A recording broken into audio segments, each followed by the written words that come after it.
seduction in the magazine, endless pleasure in limousine.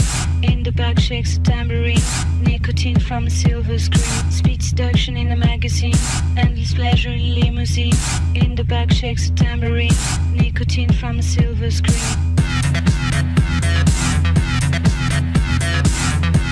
This is OffPlanet Radio.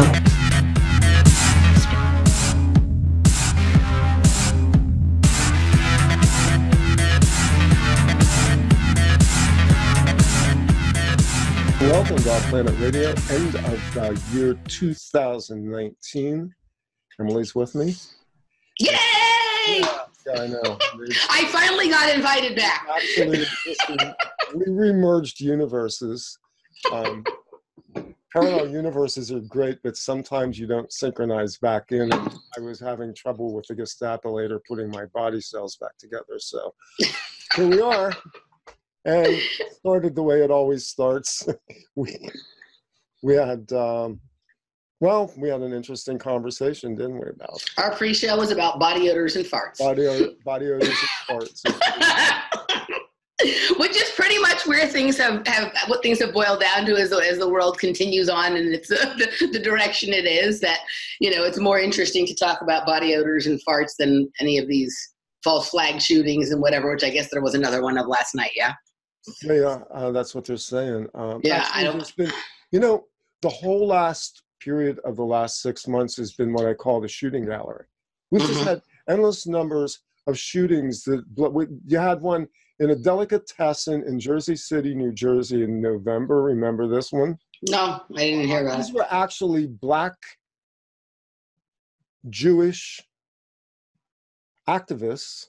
Were they a nation of Israel? Or not, what's it called? Black Israelites? Israelites? Yeah, black Israelites that shot up a white Jewish deli in Jersey City, New Jersey.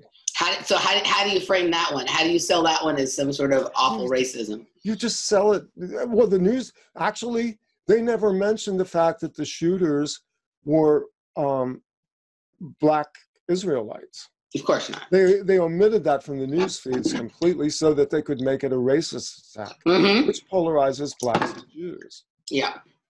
And that's the kind of omission of detail that is how information is contoured to lead us to think things that otherwise we have to stop and have a completely separate conversation about. There's that, and then there's that, apparently the other day there was a shooting in Chicago. A black man shot up a house and 13 people were injured, and there was, no national coverage of it or whatever, because this doesn't lend into any narrative that could support either gun control or that there's, that this country is deeply racist, right? So it can't support either of those narratives, so it doesn't get reported. Well, we had a black church, a shooting in a white church by a black shooter this weekend somewhere down south too. Okay, I think that was the one I think I heard about. So, here, and this time I think they disarmed the guy. But these shootings are erupting now, and they're like micro events. Instead of like the whole protracted Sandy Hook thing we saw, this will back us up into the decade quite a bit too. With Sandy Hook, you had this whole protracted nationwide, like 72-hour wall-to-wall coverage, right? And the angst that came after it, and the blowback that came after it. I blogged that story live as that was occurring in 2012. I remember, because it had so many interesting connections that we started to see, because that connected back to the Aurora shooting and the Batman movie and the Sandy Hook, New Jersey, and the Sandy Hook, Connecticut, and Hurricane Sandy, which also hit Brooklyn. Right. So these events now are like little micro events. They come up on the map, they happen, you get some news blurb, and then they disappear. So the news cycle has decided to have mini-sodes now of these shootings and not protract them, because they know the longer we look at this, the more we're deconstructing. That's the whole thing, yeah. Like they only give a moderate amount of news coverage on it now, very little bits, clips, and it's you're right, it's just little blurps and blips like everything else. It's just sound bites now, right? There's no actual like on the ground coverage, because they got wise to that, to what was happening with that. Yeah. So, going back and what we're going to kind of do is reel back a little bit. I think about 10 years ago, and I did this So 10 years ago, and again, I'm going to focus a little bit on the personal to the universal, because a lot of what we do is like the inner world, outer world kind of thing. But I thought back on 10 years ago, and 10 years ago, I had been running 2 shows at the time.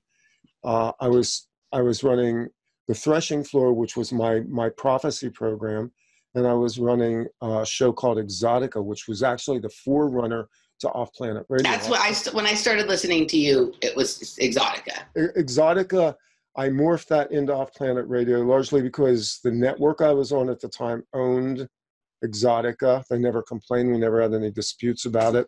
But I strongly felt that I needed to move where I was at, because I was still in that Christian zone in 2009, but I was moving out of it really quickly. Like, I did a series of radio shows that cost me hundreds, if not maybe even 1,000 listeners. Because I started to dismantle the whole narrative Good for you. Of Christianity. And when I did this show called The God of War, where I pointed out there was this archon god in the Old Testament that was basically a murderer and a warmonger, that was kind of the end of my involvement with even alternative Christianity. The show was called God of War, right? Is that what you said? The show's called The God of War. So there's this techno track that is one of my favorite techno tracks of all time called Dogs of War by this guy named Ortin Cam. And it does to me sound like the soundtrack to the heavens firing down or the apocalypse or something. I'll have to play it for you sometime. Yeah. So I mean, I was at that point, I was also getting a lot of hits and breakthroughs personally on a lot of my own experiences and background. And I was getting more deeply involved with researching MK Ultra, the ufology from the standpoint of experiencers. And I realized that I was very rapidly moving away from the sphere I had operated in. I had a co-host at the time named Sue Patterson, and we kind of just separated because she had a business that made her too busy to be able to do shows anymore. Sue was interesting because she was very original in how she interpreted things in terms of the Bible. But she was also very orthodox in her thinking about certain things. And we were separating. It was just obvious that we didn't have the common ground anymore to do that kind of work, which meant sitting there and interpreting Bible scriptures from the standpoint of the apocalypse just wasn't a game anymore. Now we look at it, I'll take 10 years forward and go, we've been in the apocalypse the whole time. This is the apocalypse. And if anybody of our patrons who've listened to 2.1 of the Eye of the Needle series know, I've said the last 7 years have been the tribulation that we see in the Old Testament. That's metaphoric, but I did it because I wanted to draw to the point that, again, we're working from our individual experiences out into the universal. We are triggering a lot of what we see around us. And more I've come to realize that our experiences are the source point for how we mirror this world, or how this world mirrors back to us. It really is Alice through the looking glass in a lot of ways. So, if we go 10 years and we look at the universal, how much progress have we made in this time? Because there's a lot of people in this movement being, our particular pocket universe of the alternative media, which is tiny. How far have we really come in terms of advancing the conversation of human consciousness and pushing forward the narrative of becoming individually responsible for our own reality? And the more I've looked at this, the more I've realized that not only have, I would say, the people who follow this show and the people who come into our particular universe are becoming much more aware now of how this whole projection thing works, this whole screen system that we're a part of. And so the narrative of 10 years ago, if you run it through the lens of this 10-year period from 2009 to 2019, you see tremendous growth. You don't see that if you look at it outside of the stage, the platform. But when each of us takes our own advancement and looks at it, we begin to see how much we've really progressed. And I think the argument can be made that we really have impacted the universal to a very high degree now. That look at the awareness that we have of just child trafficking, pedophilia, and how that's played out. Yeah, absolutely. When you were talking, it just made me think. For some reason, everything you're saying today is making me think of music so far. And there is this track. It was sort of like an electro-y house track by this guy named Felix, the Housecat, that was called Silver Screen. And when you were talking about this screen projection, it made me think of that. I'm looking to see if I can find the full lyrics. And I can't find the full lyrics right now. I will later. Maybe we can attach them. But it talks about exactly this. It's kind of like this, when you're not aware of it and it seduces you into something, and then you become aware of it, and then you're fascinated with it, but you're terrified with it, and you make that sort of thing your God. And then you become aware of sort of your ability to play with that kind of thing, right? And that sort of mimics this overall journey that you've been, you know what I mean? Like, you started this because you were doing this, Christian show, and then you started to realize that there's these things that are inexplainable by the Bible, right? Or they weren't doing an adequate job. And at first it seems like natural phenomena, and then you're like, oh wait, people are doing this, right? And then it becomes fascinated with what's being done to us by these people. And then at a certain point you realize, okay, like, we're triggering some of this. And then you start to learn how to be able to control the screen with things you're doing with your own mind. So you're using your own mind to control the projection instead of having the projection control your mind. It's kind of an interesting, parallel to. I'll see if I can find the lyrics to the track. It's a catchy track. Well, if you can find the track, maybe we can. I definitely have the track. I pulled the track up already. Yeah, for sure. So, yeah, I think that realization has come into being on a much wider scale now. And these aren't really new concepts. They're actually ancient. When you go back and you start to look at especially the Vedic and Hindu writings, you realize that it's all kind of there in those ancient books. If people can just go read the Bhagavad, I mean, you can read the Vedic texts or the Upanishads, and they're very long and arduous and difficult to understand. But you can really just go read the Bhagavad Gita, and that's a pretty high quality cliff notes in some level of all of that, the way it pulls it in. But it does, yeah. Yeah, some of the things, I think we've talked about this. I either talked about it with Chris and Steve in the Sacred Geometry shows, or we may have talked about it once in Patreon group. They participate in that, so it's hard for me to separate out which one is which. But that scene where Krishna shows Arjuna the inner workings of his own mind, and that everything glorious and everything monstrous is in there, right? And Arjuna can't take it, and eventually is like, please stop, right? But it's all of this gross stuff that we see in the outer world. It all exists within inside of us. And while that sounds like awful and terrifying and like, I'm not a horrible person, why would that be? Like, we all have that potential for both the glorious things and for the monstrous things. And that is also the clue that we have the ability to control that on a certain level with our own minds. And the Bhagavad Gita has great references that I consider references to nutrition, to learning to control your endocrine system, through like learning to control your glandular secretions and all of that kind of stuff, that I think is really the next place that we need to go, both in our research on mind control and in our expansion of spirituality. Yeah, well, I think when we begin to look at these texts, and I've seen ARE, which is in Virginia, which is the Edgar Cayce Foundation, basically, years ago put out a book that a friend of mine lent to me. It took the book of Revelation and it applied it to the chakra system.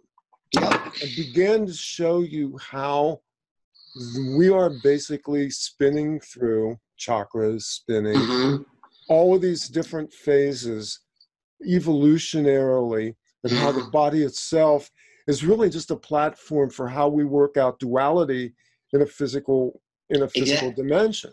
Exactly. And so the tagline for this show, which came really early to me, because when I first formulated Off-Planet Radio, it was supposed to be Off-World Radio. I couldn't get a .com. It's so good you didn't get that. Off-Planet is so much better than Off-World Radio. But Planet, Planet's been challenging the last few years. And I'm going, well, is it even really a planet? And it's kind of like, yeah, well, we'll call it a planet anyway because it's all. It's a plane full of ETs. It's a plane full of ETs. Yeah, exactly. But it's also like there's so many things you can do with that word. Planet. Did they plan it? Did we plan it? Right? Like, there's plane ET. There's play on it. You know what I mean? So there's so many things that can be done with the nature of the word. But Off-World Radio just sounds lame. I like Off-Planet Radio better. It's not as cool. Off-World doesn't sound as cool. Off-Planet. When I say Off-Planet Radio to people, like even people who have no idea what I do, when I say, oh yeah, I co-host a podcast called Off-Planet Radio, they're like, wow, that sounds cool. I want to check that out. So the tagline for that evolved into "The truth is out there. It's inside you." It originally was disclosure. What was it? In the beginning. So in 2010, we were dealing with disclosure.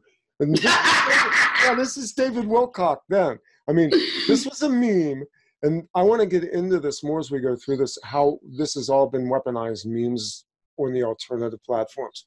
So you had Project Camelot and David Wilcock and this crew that were on the internet that were talking about disclosure. This is also, the offshoot of Stephen Greer, the X Conference, and the aviary groups launching of UFO conferences to weaponize ET disclosure.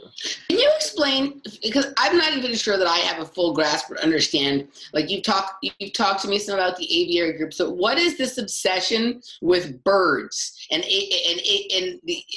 whatnot in terms of its connection to controlling the minds of UFO fanatics? Like, what is the bird thing about?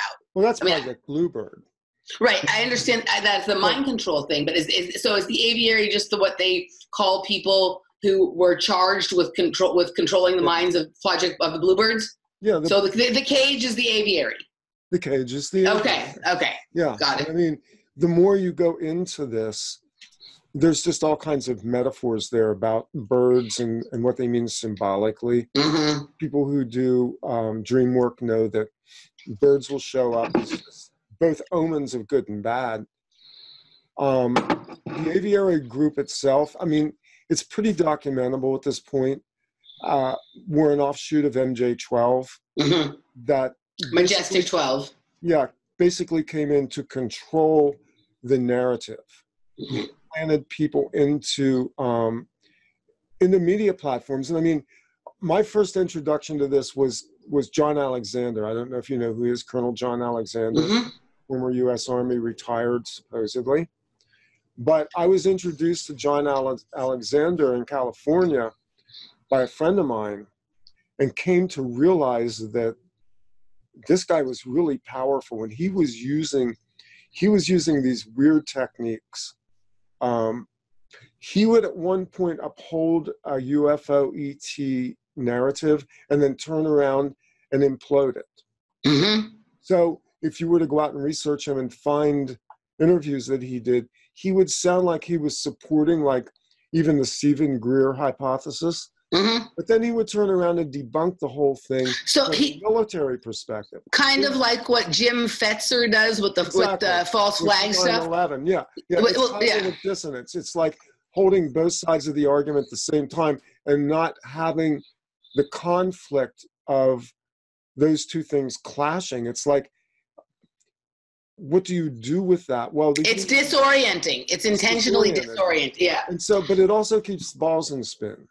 Yeah, because totally. The important part of this, as we've talked about with Elisa, has been these conferences and how they're used for harvesting opportunities. Mm-hmm. No conferences, they don't get to make these kind of connections. So you can map it through connections that were made with Alexander, and then there's a whole series of people like Linda Moulton Howe, for instance. Right. We have photographs of Linda Moulton Howe and a bunch of these UFO people at the Rockefeller Ranch with Rockefeller, who is He's another one of these high-level East Coast establishment families that funds and supports seemingly strange, goofy stuff, kind of like Peggy Mellon. Yeah. The former wife of the late Walter Bower. Yeah. Hitchcock funded Timothy Leary at Millbrook. Right. LSD experiment, which bloomed into Owsley and the Merry Pranksters and the Summer of Love. Yep. They funded that. I would say, so it's just like also what that guy from Blink-182 is doing now with the latest iteration. TSA. And Chris Mellon, who is the nephew of Peggy Hitchcock Mellon, is sitting on the board of TTSA with Tom DeLonge. So, okay, Tom, let's so and Peggy Mellon Hitchcock lived in Palm Springs, and that's not far from where TTSA is. So my guess is that Chris Mellon lives down there. There is a huge, so I spend a fair amount of time in Palm Springs, and it's kind of, I'm equally fascinated. There is, I've never, it's the most heavily sprayed place that I've ever seen for it being a small city. And while generally that would drive me to not want to be there, I'm fascinated with it because I'm trying to understand what they're trying to cover up something that's going on in the sky there. And I've talked about on the show, I had an experience outside of Palm Springs with the psychedelics, and you can definitely see that there is a lot of activity going on above, not very far up, right? The dome is not very high up, and there are things moving in and out of it that seem to be able to connect telepathically with humans. And so I don't know if this is a technology our military is experiencing, or if this is something that's going on there that they're viewing. And that, either way, that's what the chemtrails are for, is to sort of cover up whatever is going on there. And so that he lives there, because that's where Walter Bower talks about having moved to Palm Springs. In his book, he talks about having moved to Palm Springs with Peggy Mellon Hitchcock, and that's sort of where things began to go kooky, and that's where he was living when he began to have some of those strange experiences. Yeah. So Chris Mellon sits on the board of TTSA with Tom DeLonge, and there are several people. Put off. Hal Puthoff from Stanford Research Institute Remote Viewing. Mm-hmm. At least one other person, and I'm not good with the names, but there's an article on our Patreon group. It's public too, so anybody can look at it, which is my article on TTSA, which breaks that down. So Lockheed Martin's there as well, defense contractors. I think I'm just curious if anybody else has this experience. Whenever I have something funny going on for myself, or I have a remote view or some weird synchronicity, and I have an interesting way of doing research. It's very free association, very intuitive, that one thing I look at leads me to the next, and it doesn't seem to necessarily make sense to somebody else until I explain it. But all paths with every single project that I have looked at recently, all paths lead to Stanford Research Institute. Yeah, they do. All paths. I mean, even the most unusual thing that I can come up with, like the one that I would have even explaining to someone who's as good of a thinker as somebody like a Sophia Smallstorm. I have people that can see the connection I'm making, but it's a hard one to explain if you don't know me very well, and they all lead back, and there's seemingly disparate programs that have only two things in common. One, strange technology, and Stanford Research Institute. So right? Stanford Research Institute is technically separate from Stanford University, but in interesting ways, they inter. This is how military works, and you can really tell a model of what I call storefront operations by looking at SRI and how they funded it. They've been doing military operations, intelligence. They're heavily connected to both the Army and the CIA. And their research is very diverse there. A lot of people don't realize, for instance, we owe the entire electronic music scene to Stanford Research, largely through a group called the Karma Group at Stanford. And I don't have this in front of me, the history of it, but there was a professor there who developed what became the algorithm. MIDI technology, right? Yeah. FM synthesis. Yeah, but the MIDI thing was the other big thing that was created there, right? MIDI was big, but what was bigger was what was called FM synthesis and later wave scanning technology, which was when you got to the early 1980s, synthesizers moved out of the studio and the laboratory. Bands were taking giant Moog synthesizers on the road. Yeah. The things would break down. Emerson, Lake and Palmer, yes. Some of the really large prog bands from the 70s were taking these, and they were running tractor trailer loads. Yeah. All these Mellotrons and these synthesizers around. The invention of FM synthesis at Stanford made possible what became known as the Yamaha DX7 synthesizer, which really was the sound of the 80s. Anybody you listen to, Duran, all of those bands were using the DX7. I think that probably the person who had mastered it more than anybody would be Giorgio Moroder.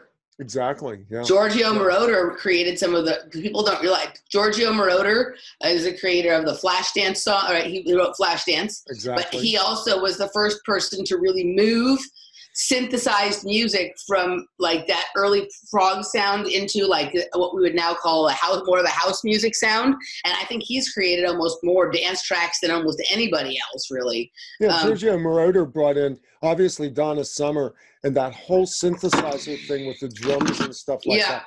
Revolutionized disco music. I mean, think what you will about disco, but unfortunately it has affected the entire future of music. Which I think probably the next show that goes up will be the show that I did with Sophia Smallstorm, where we talked about some of that. It affected the future of music, but also the social culture around it and a lot of the other BS we're living with right now in terms of pedophilia and banking and medicine and things like that, you know? Yeah, a lot of the people don't realize the rave culture actually goes way back into the 70s. That's where it began. Well, that's when they started having garage parties or house parties and after parties that you know grew out of the clubs and then led into the sort of rave scene and whatnot. So the electronic music, and that can be traced to Stanford Research Institute. The most bizarre parts of the aerial spraying can be traced to Stanford Research Institute. The aware technology and smart technology in your house that tracks and surveils you, that can be traced to Stanford Research Institute. And all of these programs work together with each other. Like I've been looking into some really interesting projects that have not really been talked about in terms of mind control.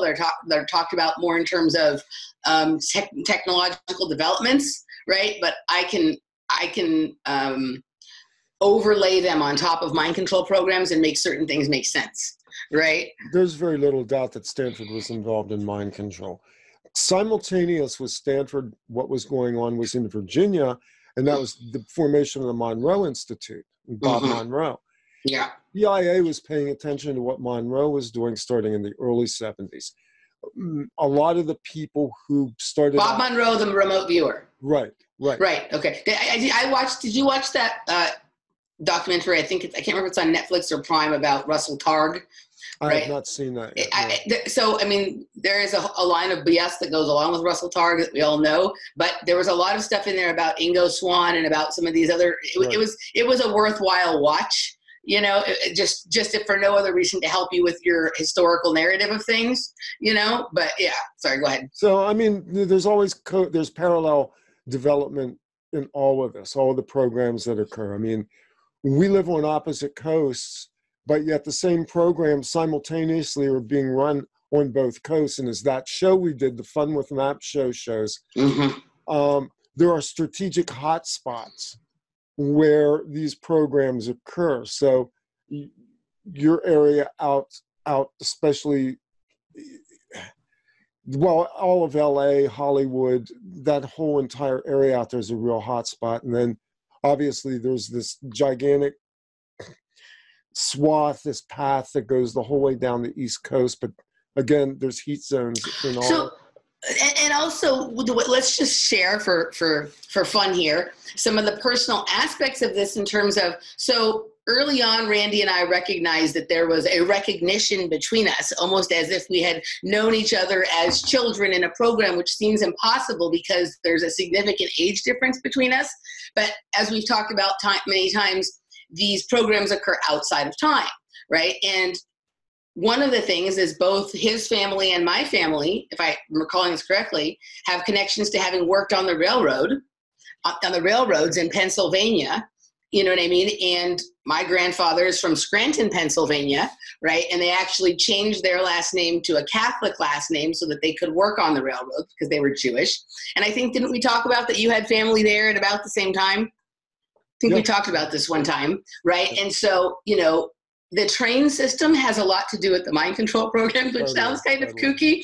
But the camp that you guys always hear me talk about that I went to was right there where the train track ends. The train passes through in Chatsworth, and there's a private railroad that connects the summer camp that I went to Boeing and the other weaponry companies and military contractors that are back there in those same hills. But this is where some of this underground. I mean, when our family was constructing these railroads, were they simultaneously constructing an underground railroad that, you know, you and I both experienced as children? And how does that... The point, the railroad, there's the exoteric and the esoteric. Everything operates above ground and underground. There is an underground railroad system. There has been. And of course, they would lead us to believe it was only a racist thing. Of course. I mean, that term now, given how much vision is it. So the Underground Railroad's associated with people who were trafficking the slaves out of the South. And that's got truth to it. But totally. There is some truth to that, but it's not the whole truth. I have been in places inside of underground tunnels. Mm-hmm. There are entire rail systems that are completely independent of the above ground rail systems. They parallel in some cases. Well, and the junctions are crazy, like where some of these come together and split off going to different directions. Like there's even like sometimes there was like one ride at like, I don't remember what must have been Disneyland or something, where, you know, there's an area in the ride where it feels like you're underground and there's a few different paths you can go and it goes one and the other train goes the other. But it is kind of like that. But here's my question. One of the things that's been continuing, I mean, it's always come up, but it seems to come up in fits and spurts, is a lot of things to do with the inner earth people and the underground, and what's going on in the earth. I just received the Radu Sinamar book, Inside the Earth, because Sonia keeps talking about it to me. And it's come up with Dr. Key. It's come up with Dr. Maybe we can do something on that. It's come up with Dr. Keys. It's come up with a bunch of people.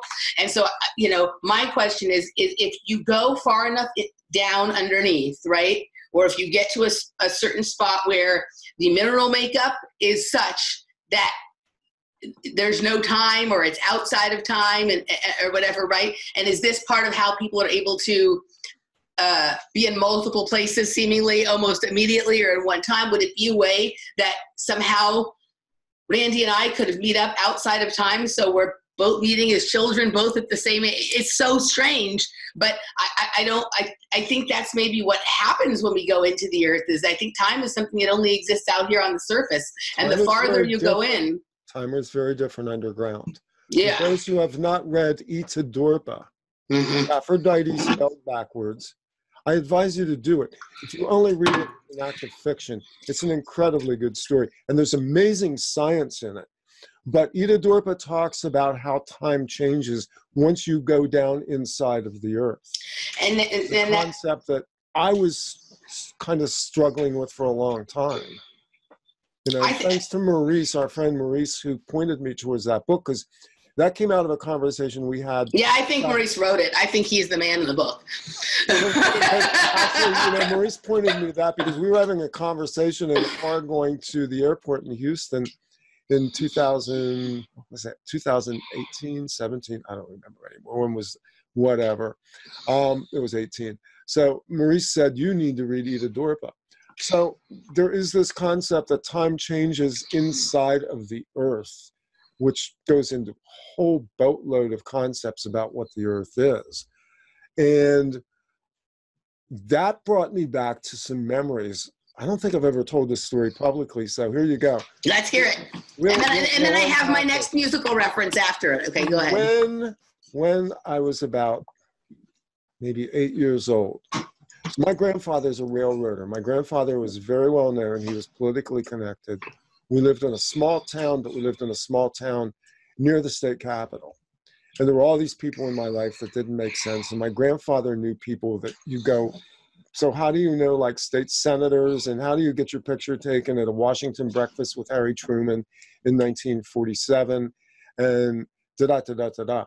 So one day, there were these guys that came out of a bar in the small town I lived in, and they were old railroaders. These guys then were probably in their like 70s, 80s.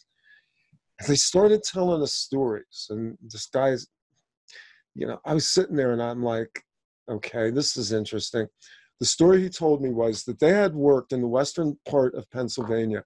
So like there's a whole northwest extension of the turnpike, the Pennsylvania Turnpike, which is, that's got stories to tell as well. But building the northwest extension of the railroad out through Pittsburgh, you encounter the Allegheny Mountains, which are formidable mountains here in the East.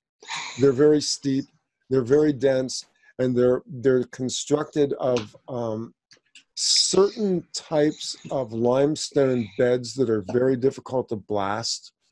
But the railroad at that point in time would have been the Pennsylvania Railroad, and I'm trying to remember the other railroad now. It was probably New York Central as well. We're running lines there because they were connecting to Pittsburgh because of the steel industry, the glass industry, which connected it then to the portages that go into the Three Rivers. Mm-hmm. So the story was told by this guy that when they were blasting in these rocks, there are abandoned tunnels out there. And he said, the reason why there were abandoned tunnels there was when they were blasting rocks and going through these tunnels, they opened up places inside of these mountains. Mm-hmm. Yep. What he said to me was chilling. He said, son, you don't want to know what lived inside of that mountain. He said, some of those excavations, they blew them, they abandoned them because he said, there were beings living inside of those mountains. Mm-hmm. Those tunnels were abandoned. Mm-hmm.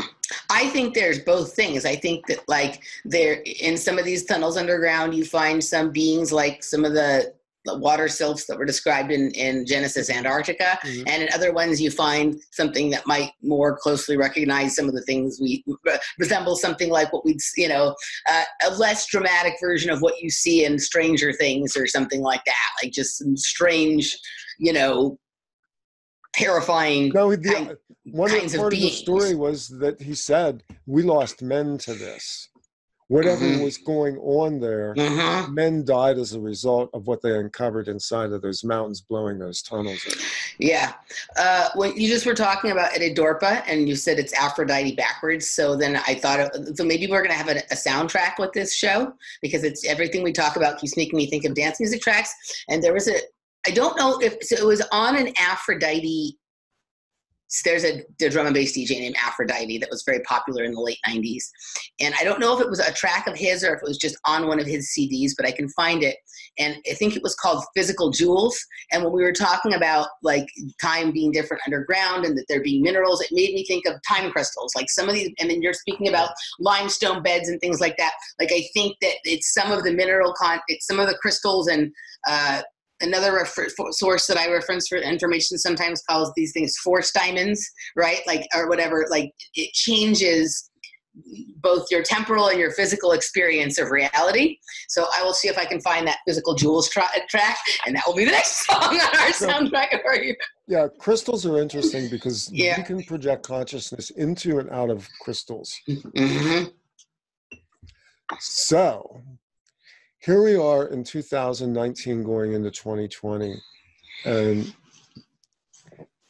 I'm optimistic. I'm not. Me too. I'm not an apocalypticist in the sense of this grand crashing system. Mm-hmm. The world of duality provides you with two paths always, and sometimes, here's the interesting thing, the left-hand path will get you to a place of breakthrough. Mm-hmm. And this goes back into the whole duality stream of like the Book of Revelation and all of this apocalyptic literature. We are now at the place where we have enough knowledge that we become responsible for that knowledge, and understanding that we're pretty much the engineers of whatever we want to do, as scary as that is. Like, I don't want to take away from people's experiences, which have been traumatic, because we've all had them, and we have to deal with them, and we have to work through them. But at some point, we take responsibility for the fact that in some fashion, we came into this plane to experience things in duality, in physicality, and that we are given at any given time a series of decision points we make that take us from where we are to where we're going. And we project that onto this platform we call 3D reality. It's actually a restricted reality. It's kind of like a 3D printer. You know, my son does 3D printing. He builds them. And he's always showing me designs and stuff. But I'm watching 3D printers and I'm going, they take material in a raw form and they basically splatter them into a field that coalesces them into a solid object. I'm looking, here's an example. It takes the wave and turns it into the particle. I don't know if you can see this. Oops, drop. Okay, so. Yep. You see you see the spiral inside of it? Yeah, it's awesome. That's 3D printed by my son. That's really cool. Yeah, he does a bunch of these. So we take these tiny little objects. They can scale. I mean, we can build houses with 3D printing. But we take there's tiny house. People are starting to print tiny houses. Yeah. Yeah. This is consciousness solidified. This is a person's mind through a machine using a computer file, an STL file, fed into a machine that then takes raw material and reforms it into an actual physical object. This began as binary, and it winds up in the physical. Yeah. The computer revolution is showing us things about our reality. So that gets us into AI, and I know we're zipping through a lot of things here, but we wanted to put this out for the public on YouTube. This gets us into AI and all of the dark prophecies that are around that. And I've dealt with this. I've actually got a whole bunch of notes on it because I was supposed to go to Copenhagen last year to talk about AI. That conference got canceled. But in researching it and thinking about it, I realized that really all AI is the materialization of the functionality of the way our universe operates inside of this construct. That's kind of a complicated concept, but the computer itself is really, we're the metaphor for the computer. It's not the other way around. Didn't Stanley Kubrick make the AI movie at the same time he made the Eyes Wide Shut movie? And he died while both were in production? I never watched that movie. Maybe I need to go back and revisit that. Just the way you just the way you just said whatever you said about whatever with our minds and the AI and whatever, it made me think about that. I think when Stanley Kubrick died, I think he was in simultaneous production on both Eyes Wide Shut and AI, which both got the endings re-edited and rewritten by someone else after he died. Eyes Wide Shut was actually redone by Spielberg. Okay, but I think the same thing with the AI. I think AI was in simultaneous production with Eyes Wide Shut. I think Kubrick was paddling fast to wrap up his career, whatever you think happened to him. Yeah. Kubrick was at the very end of his career, and he was trying to basically put out as much as he could as fast as he could. But I would be interested. I never watched that movie. I never did either. I haven't seen it. I just got the hit that maybe I need to go take a look at that movie, because I do think that these are the two things that are being played out right now, are the pedophilia situation and the rituals around it, and this AI thing. And maybe the whole point wasn't really either story on its own, but the connection between the two things that he was trying to draw our attention to, right? Like that both things on a certain level are creations of our mind. You know what I mean? And the out picturing of, both ends of the spectrum in terms of possibility. But I just got that hit that it wasn't a mistake, that those things were happening. I when you lifted that thing, that little thing, that thing your son may lift it again, what it kind of reminded me of. That's right. a chess piece. It's a rook. Okay. It looks like a little castle. Yeah. Okay. Yeah, it's a castle. But the way you have the spiral on the outside and there's another spiral on the inside. Another spiral on the inside. It kind of reminds me of DNA, the spiral on the inside. Yeah, absolutely. This came up in a conversation I was having with someone yesterday. And now I'm seeing that that Eyes Wide Shut and the AI as the two strands of DNA, and there's a connection, with the DNA, there's the line that connects them. So I'm going to have to go back and watch both of those things and see what that, I don't know why, but that's just the hit I'm getting as we talk about this. Yeah. So earlier, when predating all that, Philip K. Dick was totally getting this. And Philip K. Dick was really dealing. I love Philip K. Dick. The current series, The Man in the High Castle, if you've stayed with it, it's in the season 4. It's the last season. I haven't seen it. Deals heavily with this. Which streaming which streamer is it on? I'm thinking that's. Is that Prime? Amazon. Amazon. Okay, so Prime. Okay. Yeah.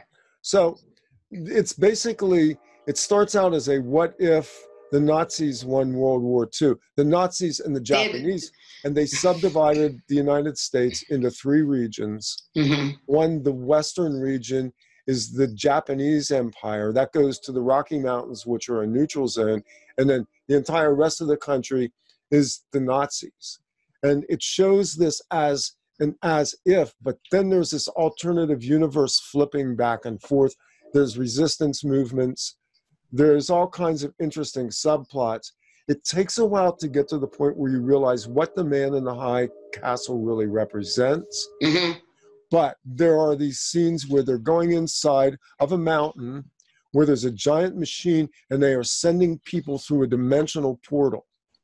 In the beginning, the people are coming back fried.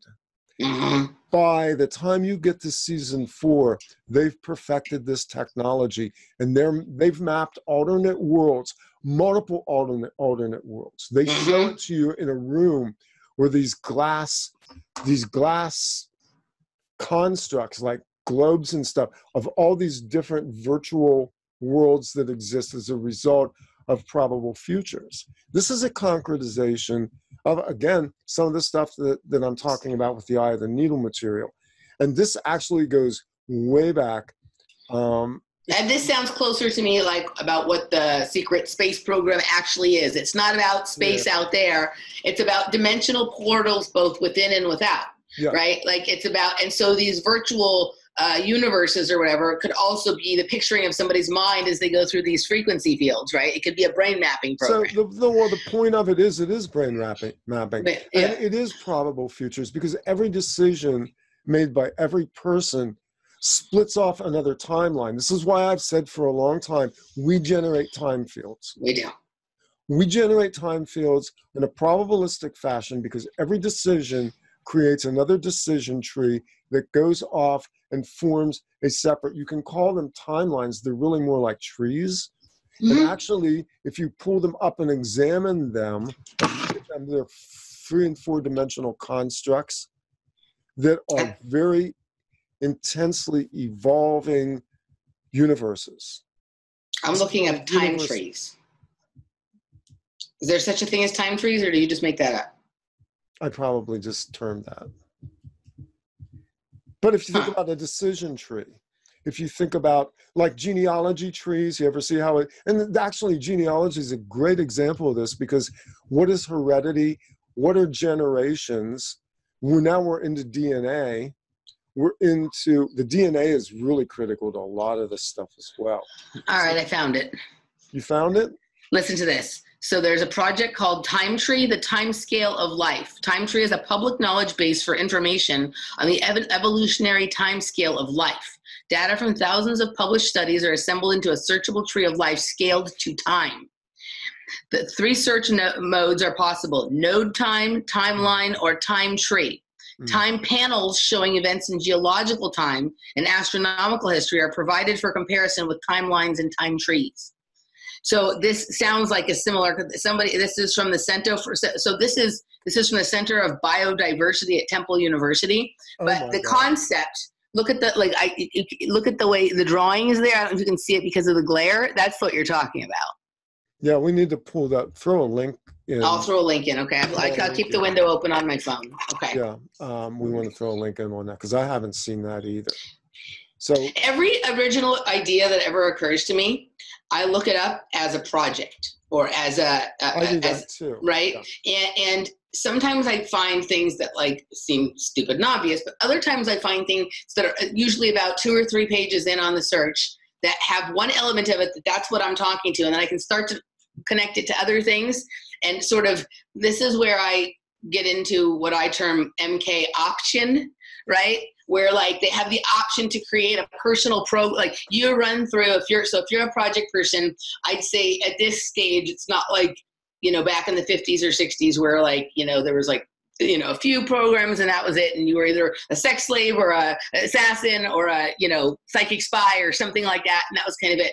They have a variety of things. And each person, based on their aptitudes, is run through somewhere between 3 and a dozen programs as a kid, right? To sort of see where things naturally grow. And I think they're end up maybe operating generally between 3 or 4 programs, not just in one. Some people just end up in one.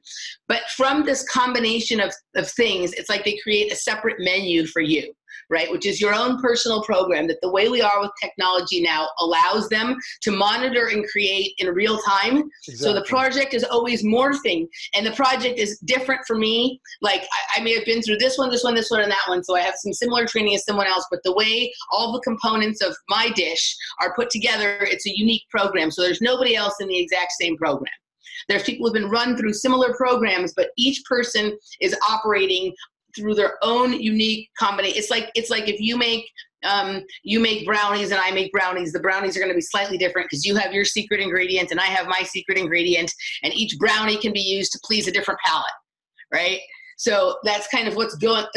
I'd be putting cannabis in mine, of course. Mine would have mushrooms, yours would have cannabis. There we go, right? Okay. But my point is that is really the purpose of the social media, is to help them refine the fine points of your personal program, right? Because they don't actually have time to have an entire team of people on you all the time creating all this stuff. But the things you put out there about yourself, the way that they monitor what you watch, what you do, allow them to fashion like a personal kaleidoscope. Did you ever go to like one of those theme parks when you were a kid and they would make you your own personal little kaleidoscope, right, and it would be different than all the other? There's a kaleidoscope shop in one of the weirdest places I've ever been to, Jerome, Arizona. It's got the largest collection of kaleidoscopes in the world. And there's something definitely going on under the ground there. But this kaleidoscope shop reminds me of like this idea that I have for what I call MK option. Right, yeah, that's a program that's really interesting.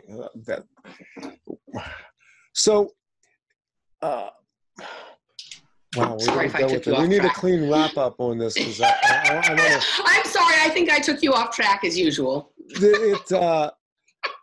I don't remember where we were. I can't help myself, Randy. So we were talking about Kubrick and we were talking about Philip K. Dick. Philip K. Dick and time trees. Trees. You were going to talk about your time trees, and I distracted you with the project time. No, that's okay, because really the point was just to point all of this out. Okay. The point is that anybody that wants to understand this can understand it just by looking at even a genealogical tree, because really heredity and DNA are ways that we're mapping time through our bodies. Mm-hmm. The spinning off of generations, however that works, is how we mark time in one sense. Our bodies are symbols. This is a representational, symbolic system. Our bodies represent us working through this construct, this matrix, using this 3-dimensional form. So would you say then that the rise of like 23andMe or whatever, what's the other one called? The other, I don't. You know what, all these things, that what happened is they started doing brain mapping in programs and like the Secret Space program and mind control stuff. And they recognized that all these really interesting places that they went to, these dimensional portals to other universes that occur through mapping people's brains, that there was some blueprint or residue or crystal or memory of it imprinted on their DNA. And so if they want to know about that with people without having to subject them to projects or whatever, or because they want to know more massively, that they're ready to take these these technologies or things they're doing with this to scale, the best thing to do is create like a Facebook for DNA so that people can be just donating their DNA like they're donating their information, so they can expand the brain mapping program through private industry rather than having it actually be a government program. It never was a government program. I mean, it was contractors, the defense contractors were behind this from the very beginning. They formulated this out of the OS. Is 23andMe owned by Google? I have no idea who owns it. I don't know. I would be interested. Can research that, find it out. I would be interested to know if any of these DNA collection services are owned by Google or Facebook. So the way tech works now, the way tech has always worked, is basically who does the early investing in it, which is venture capitalists and angel investors. And what's the one that the CIA has? It's called it just came to my mind and I just lost it. Incutel. Yeah. I'm rewatching Person of Interest, and one of the episodes recently was about, it was obviously a play on Facebook and Mark Zuckerberg and his partner and all that stuff that happened. But eventually Facebook became overtaken by this one that was called, and this is perfect based on what we're talking about, alchemetry. Right? Alchemetry, which is where like they use your personal alchemy to match you up with your best friend, your best business partner, your best romantic partner, or whatever. That sounds like a time tree, the DNA time tree or something, alchemetry, right? Like, so maybe that's part of what, I mean, it would be really interesting if they were using people's DNA as part of deciding what to feed them on Google and Facebook and YouTube and all that kind of stuff. Yeah, so I mean, really where we are here at the end of the 21st century's teenage years, we're not teenagers anymore in this century, and the century's growing up. The work that we've done over the last 10 years, we see it around us now. We see it in the consciousness that's reflected. We see it, and this goes back to the beginning of the conversation. We were talking about shootings and the division between different groups and racism, the whole platform of social justice warriors and stuff like that. You see stratification, bifurcation, divisions, clashes. These are all the outworkings of the consciousness realm fighting and jockeying for position, not realizing that ultimately all we're doing is working out our own light and dark sides, basically operating in consciousness collectively and individually to resolve the aspects of ourselves that we need to throw off and the aspects that we want to explore. And it's a violent process. You know, just as I had to throw off everything I knew about religion in order to be able to move forward, a lot of people now are in a space where they're challenging and they're fighting and they're arguing and they're bitching, and it's bloody. I mean, all of it is just a horrible human process of coming to terms with a resolution to be able to move to the next branch that goes off of the time tree.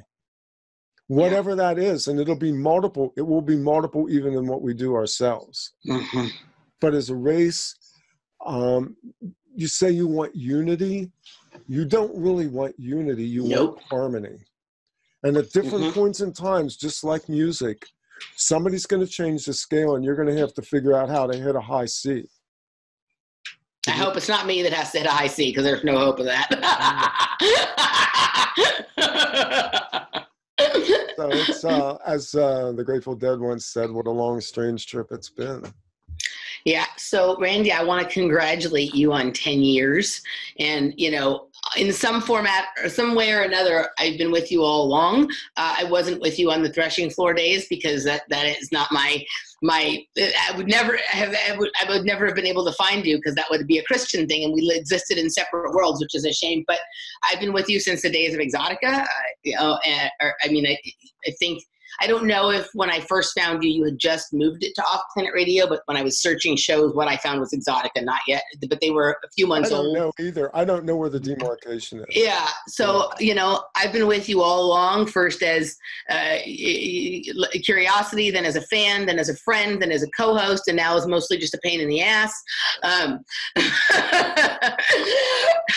So, you know, I want to congratulate you on that and thank you for your contributions to this pile of information, but also to my life and to the lives of everybody out there and, you know, who listens to us. And it's not easy to do this. I've only been doing it for a couple of years. And while there's like some amazing benefits that come with it, there's also some parts that aren't so amazing. Right. And Randy has been subject to a lot more of the parts that aren't amazing than I have been.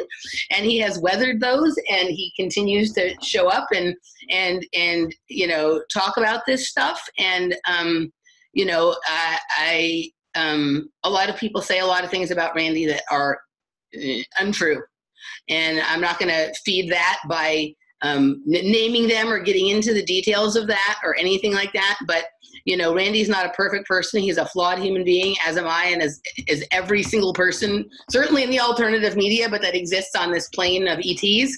And to wind it back to the beginning, and let me summarize that. Everything about me is true, just not all at once. Well, you understand what I'm saying. There's people out there that just say things that they have no evidence for. Mostly these are people that Randy has been nice to and at some point helped or done things with or whatever. And, you know, Randy and I don't have a perfect relationship. We have issues with each other, as anybody who has any kind of functional relationship does. But these things about him are untrue. And you know, that's not what a person should get as a thank you for the amount of work and information and time that they have contributed to helping people understand what is going on in the world. And so I just want to thank you for your contribution and encourage you and to not take any of those things that people say to heart, because they're not true and they're not. You know, you must be hitting over something if you know, you must be striking a nerve that makes people uncomfortable in the way that people need to be made uncomfortable in order to understand reality for that to be happening. That's really what's going on. This is a collision of shadows. Yeah. And I've had to I'm not good, you know, honestly, I've done this for a long time and I've been the center of controversy and I've been in the middle of, frankly, some pretty shitty situations.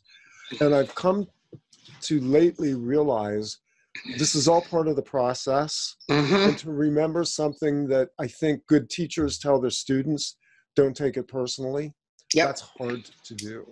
It's hard. It's hard to take. It's hard. It's hard. And it also, you know, I think that it's part of it. It's also part of the program, right?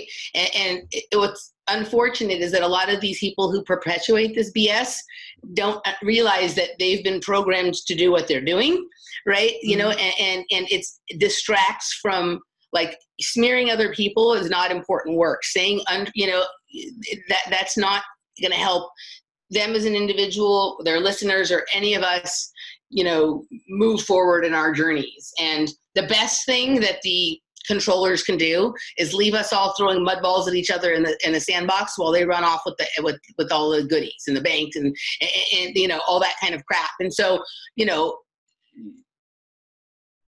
I just, you know, like, I feel there's a part of me that feels bad for these people too that are doing this kind of stuff, that they get tricked into doing the bidding of the people that are controlling them. So, you know what I mean? Again, go back to really what we're breaking out in Eye of the Needle material. But in the book Revelation, ultimately the goal is to heal humanity, and that's going to mean we have to heal the people who have abused us. Yeah. The AI and everything else will eventually just wither away. We realize that that's a projection of ourselves too. Is it a great threat? It's not if you don't allow it into your consciousness. Ultimately, our consciousness is what governs this world. And that's the only message I've ever had. It's the only thing I've got to say. Yeah. It's all that I've learned from my experiences in this life, is that we are developing a higher level of consciousness to seed it out into this world so that this world can resolve and move to a place where it's not in constant functional strife with each other. That's all part of the controller's program, and we break that by simply, frankly, learning to dial in love frequency and not allow ourselves to be disturbed by what we see before us. And that's really hard to do. Yeah. So we've covered a lot of ground. And frankly, y'all out there are amazing. We love you. We're going to go hang out with the cool kids in the Patreon group, but y'all are invited to come over and join us at patreon.com/OffPlanet Media. I'm Randy Moggins. And I'm Emily Moyer. it is the end of a decade and the beginning of a brand new time. And the truth is out there. It's inside you. And go find it. All righty. See you on the other side. This is Off Planet Radio.